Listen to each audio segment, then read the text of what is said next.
Hey fam, I'm Gabby. Welcome. So in the self-improvement space, world, growth, development, all of that, you hear a lot how people don't care. Like nobody really cares. And this is important for us to know because so many of us that are trying to do better and that are self-aware and want to be our best selves or transform our lives get stuck and get held back because we're thinking about what other people think, what they're going to say, and all this, that, and the third. The piece of advice to remedy all of those thoughts is that nobody cares. And I've thought about that a lot.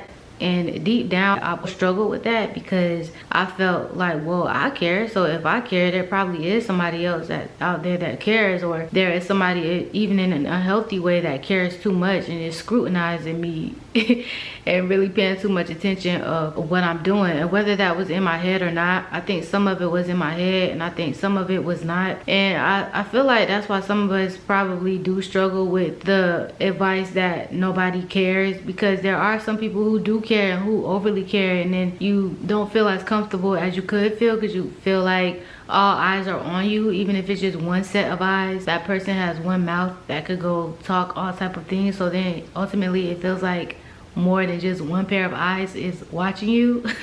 So this is something I've been processing through for a while, and it dawned on me more recently. Something that sits better with me is that people do care. They do actually care. They just don't care as much as they care about themselves. And at times they don't care as much as we think they care, which is funny because it ties into us thinking about ourselves. Like it all goes back to people thinking about themselves. People care about you, maybe what you're putting out or you're processing, but most of the time they're thinking about themselves and what they got going on. So majority of their day is probably not thinking about you, even though in their heart and in their minds they do care about you and think about you. And in the same sense, if you have something going on, you're thinking about how they're thinking about you, even if they're not thinking about you or worried about you or care about you, because in the end you're thinking about yourself. You know what I mean? So at the end of the day, you're just thinking about yourself.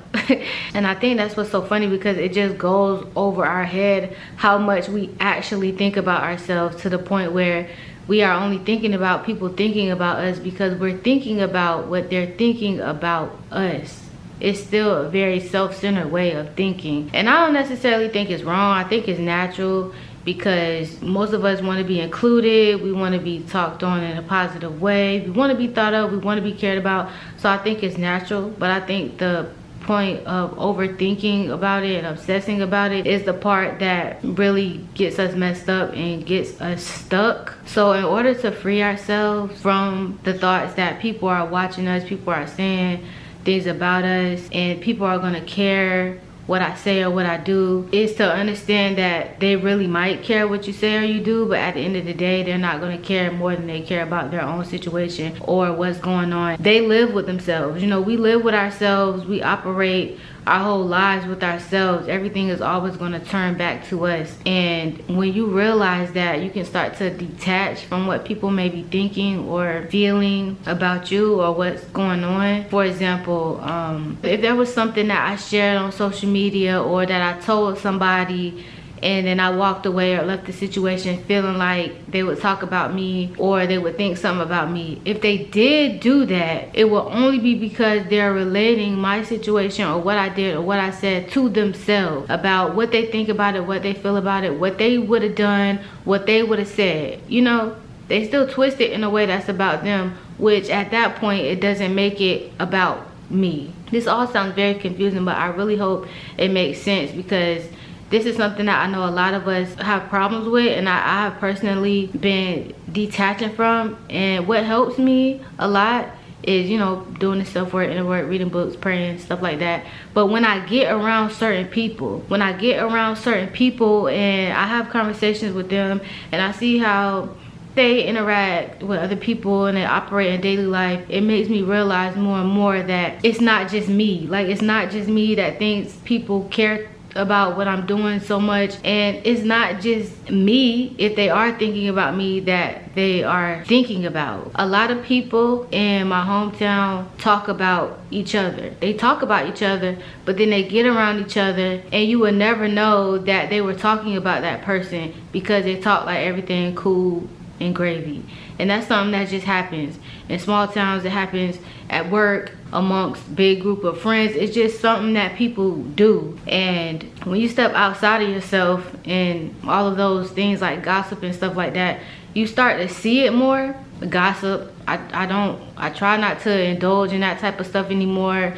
It doesn't feel good, especially because I know I don't have beef with anybody. So if I'm having a conversation and it feels gossipy, and then I see that person and I'm just talking to them with all love, because it is all love, I'm gonna feel wrong in my heart because of the conversation I knew I just had. I started having those feelings years ago, and ever since then I started stepping away from gossiping. But some people, that's all they do. And so I've been around people where like 90% of the conversation, that's all it was them talking about somebody else. And it had me thinking, I wonder what they're saying about me.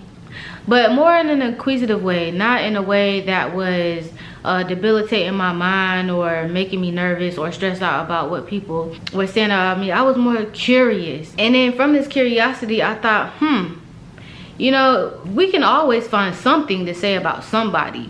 And people can easily find things to say about me because I raise my kids differently than people in my family have. I live super far away from everybody. I just don't have a traditional lifestyle according to my family history. Even the way that I live my life spiritually is not the same. I'm following Jesus, period. I want to be like him, do like him. And so people can easily find something to say about me. But I found peace with that because I realized that it's not just me. People love each other the same type of love, even though they talk about each other. That doesn't make it right. Like, that doesn't make it right if somebody just hee ha ha in my face and then went to somebody else and, yeah, she be blah blah blah. Like, that wouldn't be cool. But knowing that that's the case helps me get past it, because I know that's just those people. That's just how they are. Most people that do stuff like that are not happy with themselves.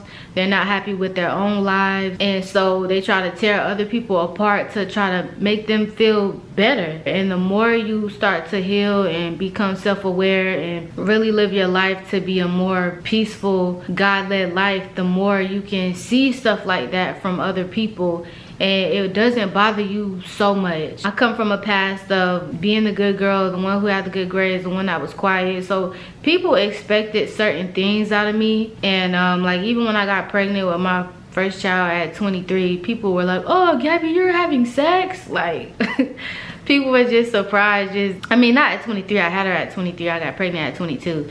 Yeah, people were surprised. So that put a lot of pressure on me. And for many, many years, up until I would say very recently, I was living my life according to what I felt like I was supposed to live it like, to make sure that I stayed in the lane that people had me in, and I stayed in the box, in the picture that people had painted of me. But I had to remove myself from that because I wasn't being me. I wasn't living like myself. I wasn't being like myself. And it's easier to do that when you're out of that environment. It's easy to come to this place to be yourself when you're out of that environment. But once you get back in that environment, it's easy for your body to shift back into that person who you were to keep you safe. You know what I mean? It's different when you're in the face of something. And so I really believe this is important for so many of us on this self-improvement, that this healing and this growing journey, to understand that people do care about you, but at the end of the day, they care about themselves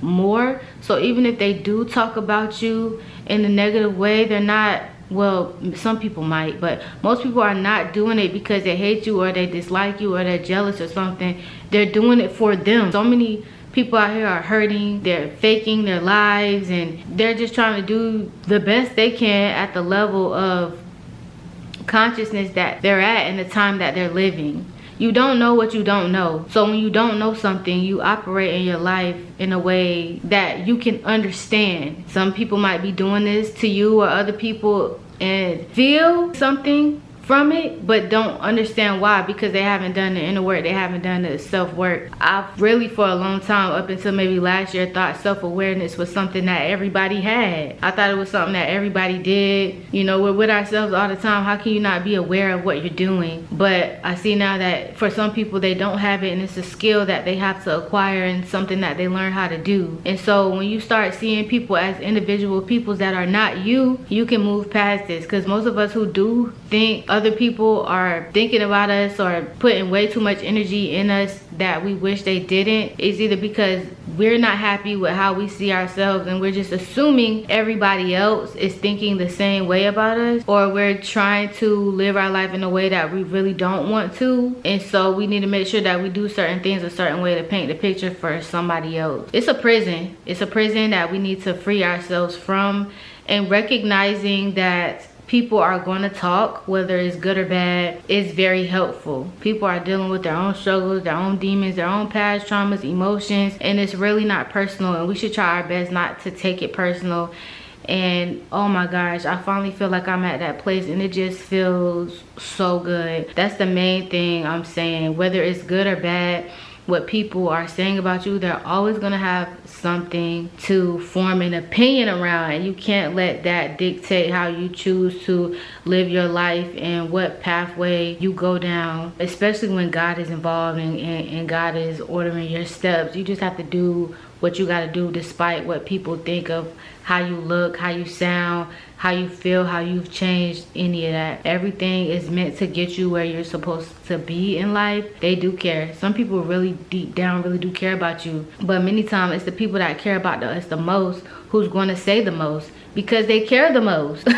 So to say that people don't really care about you or what you got going on, or they're not thinking about you, is not necessarily true. Just, it should be trivial in your mind, because people are going to do it regardless. That's it for today, y'all. I really hope y'all enjoyed this video. I love y'all so much, and into the next one. Peace and love. I'm out.